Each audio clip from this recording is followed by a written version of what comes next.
When it's time to talk about three-row crossovers, one of the first names out of people's mouth is the Toyota Highlander. Now personally, I don't really get it. There are more affordable, more spacious, better featured, and more attractive looking crossovers out there. Fortunately, we've got a 2024 Toyota Highlander here to help explain this phenomenon. Now, spoiler alert, there are a couple of things that are just not so obvious that make people like it so much. Let's take a look.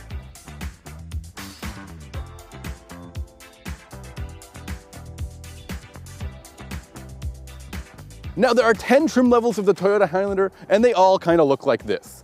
Sure, you can get the nightshade package like this model has here, which has a blacked out grille, blacked out mirror caps, blacked out wheels, and a blacked out antenna, but that's pretty much all there is special about this vehicle, which is kind of a shame. Now, this model is the hybrid, and you can tell that by the blue hybrid badge up front, as well as the blacked out hybrid badges on the back. Now, that's important to note, because the hybrid was one of the most noteworthy things about the Highlander back in the day. But the competition has caught up. The Hyundai Santa Fe, the Mazda CX-90, and the Ford Explorer all offer this powertrain. So what used to be a standout feature for Toyota is now kind of commonplace. And it's important to talk about that because Toyota itself has kind of deemed this car kind of irrelevant. Now you can get a Toyota Grand Highlander, which is bigger and more spacious, and is also equipped with an even more powerful hybrid. While we're on the topic of space, we can take a look at the cargo area. More models this year have a kick-activated tailgate sensor, which would be nice when it works. And we're kind of lucky today. First try. Now, when you open the trunk, you're greeted with 430 liters of cargo space, which is about 130 liters less than the Grand Highlander. So if you're carrying around 6 or more passengers and their cargo, I would say skip this model entirely and go for the Grand model. Now, when you fold down these rear seats, you're greeted with 1,370 liters of cargo room, which is pretty good for those with maybe a dog and a family of 4 or 5. And when you fold down the second row of seats, you get a whopping 2,387 liters of cargo room, which is plenty. Now, the front seats are much more spacious and comfortable, but one of the more important things to point out is the abundance of space for all of your gear. There's a huge cargo section in the armrest, as well as a cubby over top of the glove box, and even here underneath the infotainment system. Now, talking about that infotainment system, the model here has just a small 8-inch screen, while the top-loaded models have 12.3 inches of screen real estate. Fortunately, here we get wireless phone charging, as well as wireless Android Auto and Apple CarPlay. But you are lacking that 1200-watt JBL branded sound system that you get in the top trims. Jumping into the third row isn't the most graceful event and proves why the automaker has a new larger crossover above the Highlander. It's not super accommodating, especially for adults.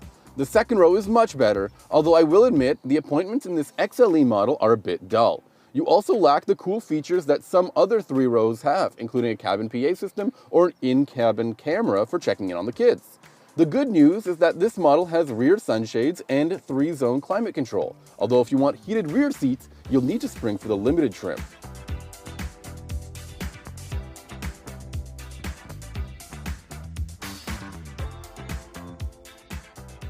Now, even though there are so many trim levels of the Toyota Highlander, there are only 2 powertrains. Standard gas models are powered by a 2.4-liter turbocharged 4-cylinder engine that has 265 horsepower and 310 pound-feet of torque, and that's paired with an 8-speed automatic transmission.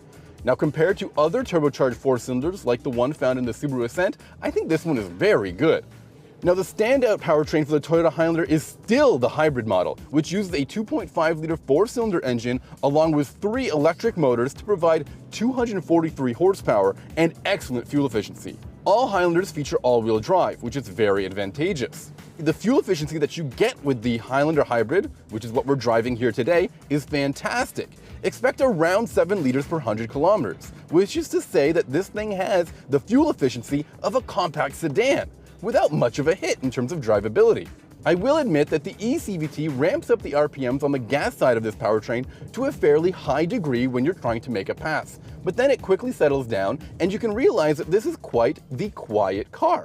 And that's excellent for long road trips. I also really like the ride in this vehicle. It's smooth, refined, it doesn't feel super vague, it's just right. Now, the steering is a little bit on the numb side, which is a bit disappointing, but hey, this is a 3-row crossover. We're not expecting to carve out canyon roads with it, are we? And there are a bunch of drive modes here, including a new trail mode, which helps on off-road conditions.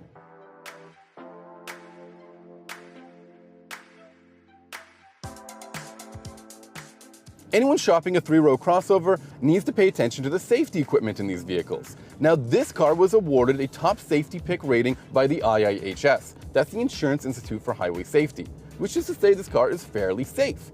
And it's loaded with all kinds of safety gear.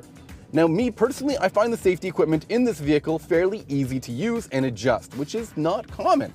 But I do wish there were maybe better parking sensors or parking cameras. Manipulating a big 3-row crossover like this in a tight parking space can get a little clumsy. And if you had more cameras or sensors to help you figure it out, that would be a huge advantage. The good news is that this car has tons of visibility, and you can see outside of it pretty easily. Now, last year we compared the Kia Telluride with the Toyota Highlander, and we gave the overall win to the Kia, which makes sense because it offers a ton of bang for the buck. Now, that still holds true. If you want all of the features for a decent price, you're going to want to go for one of the Korean offerings. But Toyota has built a reputation of reliability, and there's no reason to go against that, especially if this is a car that you want to own for a long period of time. I will warn you, though, that Toyotas seem to be popular with thieves. I'm not going to speculate and say that they're easy to steal or that they're easy to sell. That's just a statistic that we've picked up over the years. To get yourself into a Highlander costs just under $50,000 for a gas model, and the entry price for the hybrid model starts at around $53,000. This XLE with the Nightshade package is closer to $57,000, while a fully kitted out model will be $63,000, which is pretty steep. You have to be sure at that price point that you don't want the bigger vehicle, because a Grand Highlander is anywhere between $53,000 and $68,000.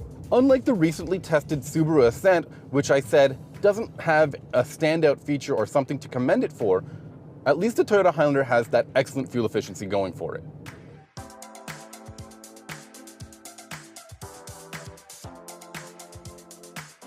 The 2024 Toyota Highlander goes beyond the bare minimum and offers a fairly refined experience. It's great for families with 2 or 3 kids. The hybrid model in particular is worth noting and has excellent fuel efficiency to go along with practical family hauling capability. It makes sense why it's so popular and so many people put it at the top of their list. For Driving.ca, I'm Sammy Hajjasad.